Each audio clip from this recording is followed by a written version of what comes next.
मैं आपको अब हास्य की दुनिया की ओर ले चलना चाहता हूँ।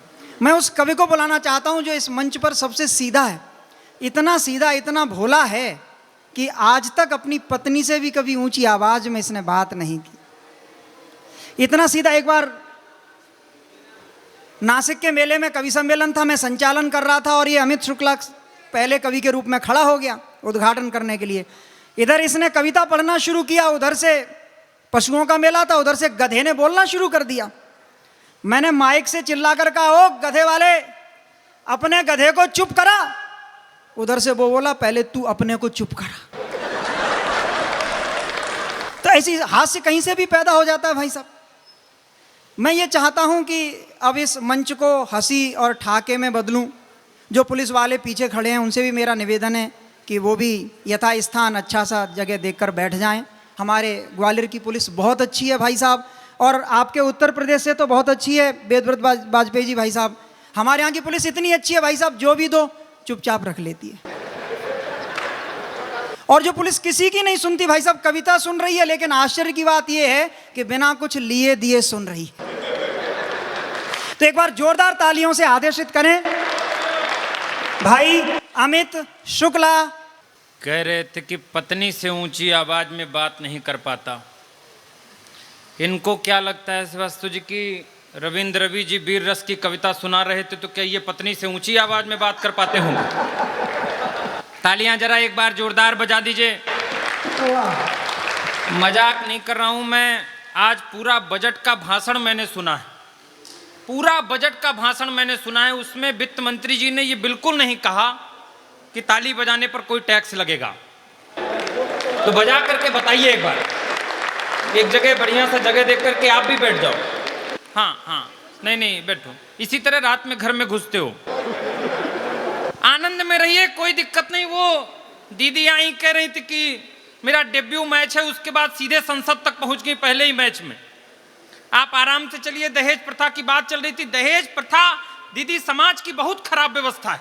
मैं दहेज के सख्त खिलाफ हूं, मजाक नहीं कर रहा हूं। मैं गाड़ी लेकर के आया तो ये रामकिशोर भैया बोले कि अमित ये गाड़ी तुम दहेज में पाए हो। हम कहे भैया खबरदार, हम कवि हैं, हम समाज के पथ प्रदर्शक हैं, हम अपने ससुर जी से दहेज में गाड़ी नहीं ले सकते थे। शुरू कर दीजिएगा दरअसल 5-7 मिनट के लिए। दहेज बहुत गलत प्रथा है। हम गाड़ी लेकर के, भैया बोले ये दहेज में गाड़ी लिए हो। हम बोले सर हम अपने ससुर जी से दहेज में गाड़ी नहीं ले सकते थे, इसीलिए भाई साहब हमने उनसे पहले पैसे लिए और फिर अपने से जाकर गाड़ी खरीदी। हमारा त्याग देखिए। ताली बजानी पड़ेगी आपको। नहीं मजाक नहीं, आदत है, इसके बिना गियर नहीं लगेगा हमारा। ताली देखिए, आदत खराब है। आदत किसी की खराब ना हो जाए, बड़ी खराब चीज है। भैया वो गांव की कविता सुना रहे थे, आप पोटली में गांव से क्या लेकर के आए थे? कोई बात नहीं, आप आनंद में रहिए। भैया आप जो लेकर के आए हो हमें भी दीजिएगा, मैं भले शहर का हूं, आप चिंता मत करिएगा। और अगर जेब में भी कुछ लेके आए हो तो वो लिफाफे में लेकर आइएगा। ना ताली इसलिए बजानी पड़ेगी क्योंकि आदत खराब है। आदत किसी की खराब ना हो जाए, बड़ी खराब चीज।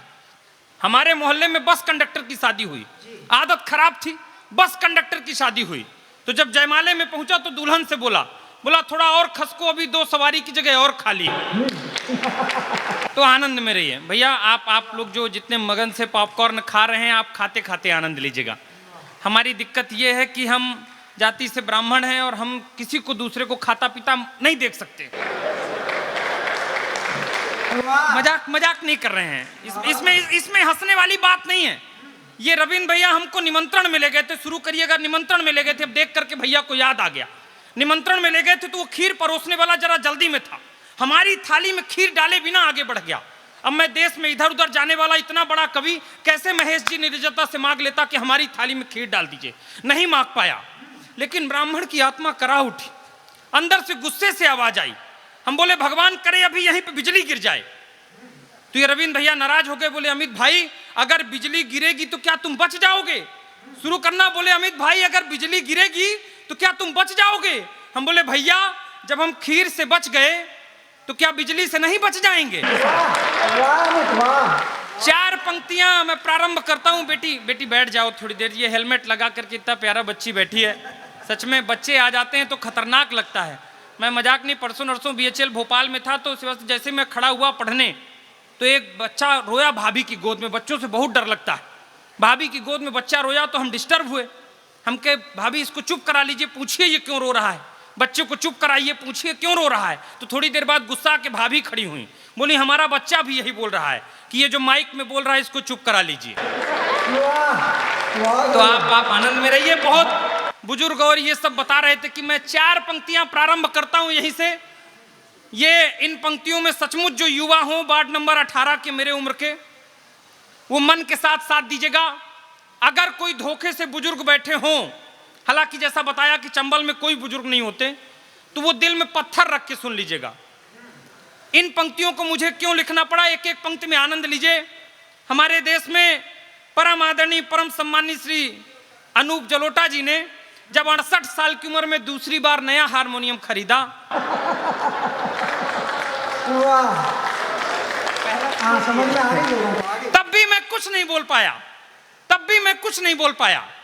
अभिनेता आशीष विद्यार्थी जी ने 61 साल की उम्र में दूसरी बार नई कॉन्वेंट स्कूल में एडमिशन ले लिया, तब भी मैं कुछ नहीं बोल पाया। लेकिन मध्य प्रदेश के एक बड़े नेता ने 70 साल की उम्र में जब दूसरी बार संविधान लागू किया, जियो राजा, जियो राजा, जियो राजा।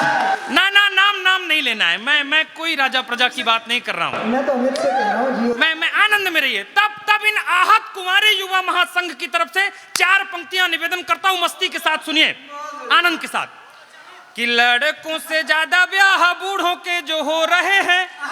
भैया अभी से नहीं, एडवांस पेमेंट मत करो, पहले इस्तेमाल करो फिर विश्वास करो। कि लड़कों से ज्यादा ब्याह बूढ़ों के जो हो रहे हैं, देश के कुंवारों में भी द्वंद्व होना चाहिए। कुंवारों मन के साथ साथ देना, कुंवारों मन के साथ साथ देना, क्योंकि मैं कुंवारों का राजा राम मोहन राय कहा जाता हूं। आनंद। कि लड़कों से ज्यादा ब्याह बूढ़ों के जो हो रहे हैं, देश के कुंवारों में भी द्वंद्व होना चाहिए। और कामिनी का मोह कोई भांवरों को जो फंसा ले, फूल में ना ऐसा मकरंद होना चाहिए। कामिनी का मोह कोई भांवरों को जो फंसा ले, फूल में ना ऐसा मकरंद होना चाहिए। और रोज नई सुंदरी जो बूढ़ों से विवाह करे, नहीं ऐसा कोई छल छंद होना चाहिए। आखिरी पंक्ति में ताली इतनी बजे कि कल भोपाल से ये कानून पास हो जाए कि रोज नई सुंदरी जो बूढ़ों से विवाह करें, नहीं ऐसा कोई छल छंद होना चाहिए। बाल ब्याह जैसी कुप्रथा तो बंद हो गई है, वृद्ध ब्याह भी तो अब बंद होना चाहिए।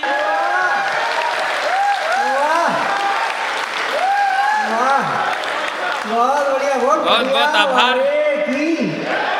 आप सबने मन के साथ ताली बजाई, लेकिन इस छंद में दादा ताली ज्यादा बजती है, लेकिन आप लोगों ने एक बात गौर नहीं की, आगे से पीछे तक आप लोगों ने गौर नहीं की, एक भी बुजुर्गों ने ताली नहीं बजाई। मजाक नहीं। दादा तो आगे बैठ के कह रहे थे कि मैं विपक्ष में हूं। आप आनंद में रहिए। पुलिस पर बात कर रहे थे। मैं दरअसल, आप सर आराम से बैठिए, मैं पुलिस पर बात नहीं करता हूं। पुलिस पर क्या बात करना, आप चंबल की पुलिस है, हम रीवा सतना से आए, और रीवा सतना और चंबल का बिल्कुल हरकत भाई भाई की तरह। आप आनंद में रहिए। मैं कुछ नहीं, मैं भोपाल में इंजीनियरिंग करता था, पुलिस पर क्या बात करना। भोपाल में इंजीनियरिंग करता था तो एक कॉन्फ्रेंस हुआ, वहां एक अमेरिका से आया, बोला हमारे यहाँ पुलिस इतनी तेज है कि अपराध होने के 3 दिन के अंदर पता लगा लेती कि अपराधी कहाँ है। हम सन्न रह गए। एक जापान से जर्नलिस्ट खड़ा हुआ, बोला हमारे यहाँ पुलिस इतनी तेज है कि अपराध होने के 1 दिन के अंदर 24 घंटे के अंदर पता लगा लेती कि अपराधी कहाँ है। दादा हम अपना मोरल डाउन नहीं किए, हम धीरे से खड़े हुए, हम बोले तुम बहुत पिछड़े हुए देश के लोग हो, हम हिंदुस्तान के हैं, वो भी मध्य प्रदेश, रीवा सतना ग्वालियर चंबल मुरैना भिंड, हमारे यहाँ पुलिस इतनी तेज है कि अपराध होने के पहले ही पता कर लेती कहाँ है अपराधी और कहाँ होगा अपराध।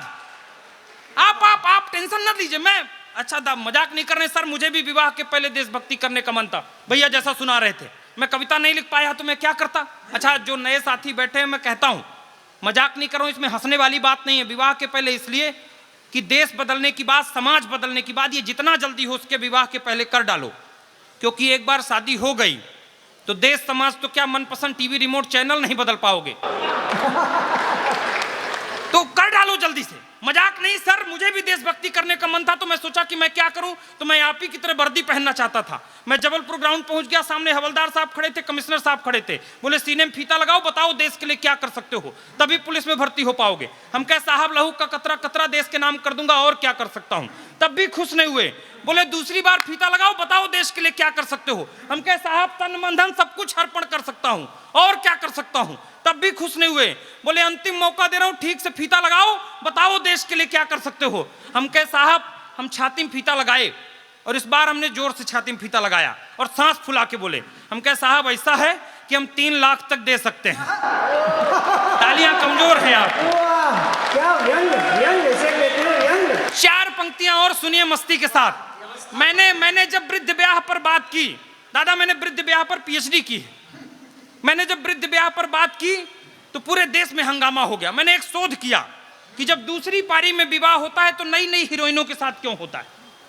निवेदन करता हूं सुनिए मस्ती के साथ, अगर तर्क ठीक लगे तो बताइए। कि पैसे वाले बूढ़े जब दूसरा विवाह करें, लगता है फिर से बाहर नहीं आई है। दादा इतना झूम के मत सुनिए, और इन पंक्तियों को अमल बिल्कुल मत करिएगा, क्योंकि जिन जिन लोगों ने अमल किया है ज्यादातर तिहाड़ में है।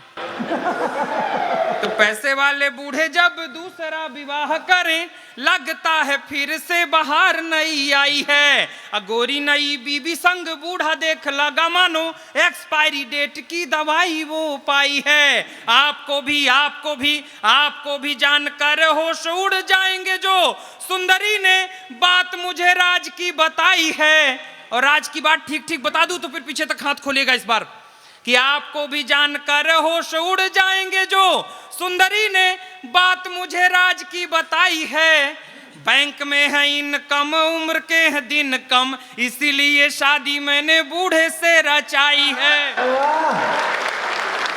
आइए अंतिम पंक्ति लेकर के बैठ करके अपना स्थान लेता हूं। पढ़ करके बड़े कवियों तक पहुंचना है आपको। संस्कार, दरअसल हम संस्कारवान धरती के हैं, और संस्कार इसलिए बता रहा हूं क्योंकि हमारे यहाँ संस्कार आपसे भी ज्यादा है। हमारे यहाँ भी एक सज्जन दिवंगत हो गए, तो उनके 2 बेटे थे। बड़ा वाला छोटू को बोला कि छोटू तुम बाबूजी की अस्थियां लेके प्रयागराज संगम चले जाओ, हम जरा 13वीं की तैयारी कर लें। छोटू गया प्रयागराज संगम, कुंभ का समय चल रहा था, पूरा हाईवे जाम था, 10 किलोमीटर पहले जाम लग गया। तो वहीं छोटू जाम में रात भर फंसा रहा, तो गुस्सा करके वहीं नाले में निपटा करके चला आया। तो बड़े वाले को लगा कि ये गया नहीं, वो भूमिका बनाने लगा। बोला छोटू बाबूजी रात को सपने में आए थे और कह रहे थे कि छोटू हमको प्रयागराज संगम नहीं पहुंचाया, तो तुम कहां छोड़ आए बाबूजी को। संस्कार देखिए। बोला छोटू बाबूजी रात को सपने में आए थे और कह रहे थे कि छोटू हमको प्रयागराज संगम नहीं पहुंचाया, तो तुम कहां छोड़ आए बाबूजी को। छोटू ज्यादा संस्कारवान था, बोला भैया बाबूजी की हमको यही आदत नहीं अच्छी लगती है। 300 किलोमीटर दूर यहां शिकायत करने आ सकते थे, वहां से 10 किलोमीटर प्रयागराज बचा था तो नहीं जा सकते थे। अंतिम पंक्तियां पढ़ करके अपना स्थान लेता हूं बिना किसी भूमिका के। हास्य का काम है व्यंग तक पहुंचना। किया ना था ले छोड़ बेटा बूढ़े माँ बाप को। ये मोबाइल की रील्स में उतरते हुए कुसंस्कार हमारे और आपके घर में इस प्रकार बढ़ गए हैं कि आज माँ बाप अपने बच्चों से ये उम्मीद नहीं करते कि मेरा बेटा मुझे खाना देगा या नहीं, बल्कि इस बात की भी चिंता करने लगे हैं कि मेरा बेटा मेरी चिता को आग देगा या नहीं। मैं अंतिम पंक्तियां पढ़ के विदा लेता हूं आप सबसे। किया ना था ले छोड़ बेटा बूढ़े माँ बाप को, जो चलने लगा तो उससे दौड़ के रुकाए हैं। माता बोली बीबी संग खुश रहो बेटा मेरे, हमको भले ही आंसू खून के रुलाए हैं। और गलती नहीं है बेटा इसमें तुम्हारी कोई, जान लो ये प्रभु हमें दुख क्यों दिखाए हैं। एक तर्क दे रहा हूं, अगर ठीक लगे अंतिम तक तो विदा कर दीजिएगा। कि गलती नहीं है बेटा इसमें तुम्हारी कोई, जान लो ये प्रभु हमें दुख क्यों दिखाए हैं। 4 बेटियों की भ्रूण हत्या करने के बाद हम तुम जैसे बेटे को जो पाए हैं। बहुत बहुत आभार, बहुत बहुत